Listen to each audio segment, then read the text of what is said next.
first of all, the Rhodesian security forces were 80% black people, and there was no conscription. So they knew what was coming. If you looked at that time, and we're talking about going back to 1965 and the period of UDI, the Unilateral Declaration of Independence from Britain, that came about because the black nationalists wanted immediate handover to majority rule.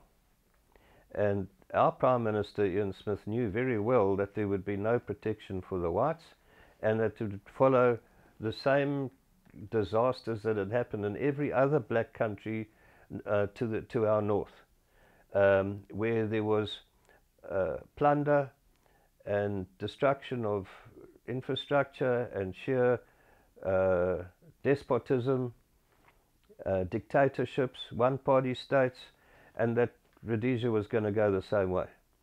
So it was evident also Mugabe was a self-admitted Marxist terrorist. He was proud of the fact. He made it quite clear. And I don't know if Nkomo went that far, but shooting down aircraft with missiles isn't a gentlemanly thing to do, and we knew very well that he was backed by the Russians. The Russians were setting him up to have a fully mechanized division to invade Rhodesia with, including 20,000 trained men.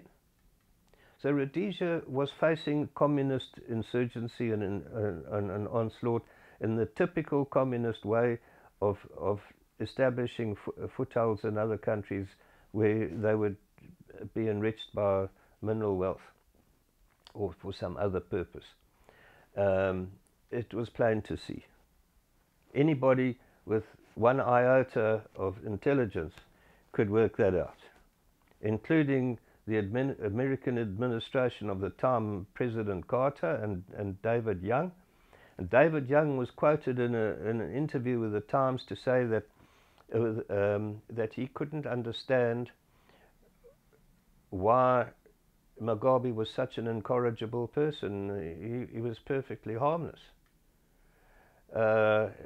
We found out how harmless he was during the war and subsequently. And he's murdered between 20,000 and 30,000 Ndebele citizens, women, children, subsequent to him being installed as the president.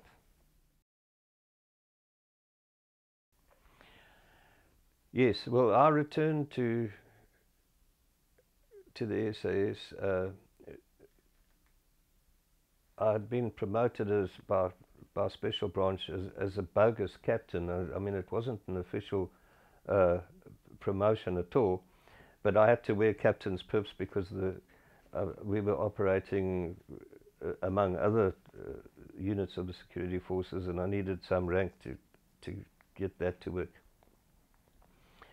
And when I got back to the SAS parade ground, I met Captain Mackenzie, the excellent fellow, an American guy, served in Vietnam, nice sense of humor, very competent, good leader. And he said to me, at that stage I was a corporal, he said to me, "Hello, Corporal Nell, I believe you've been promoted to captain, or are you a major now?" Which and then we both started to laugh and we shook hands and so on. But he was, subsequent to the Rhodesian Bush War, he was sent to Sierra Leone.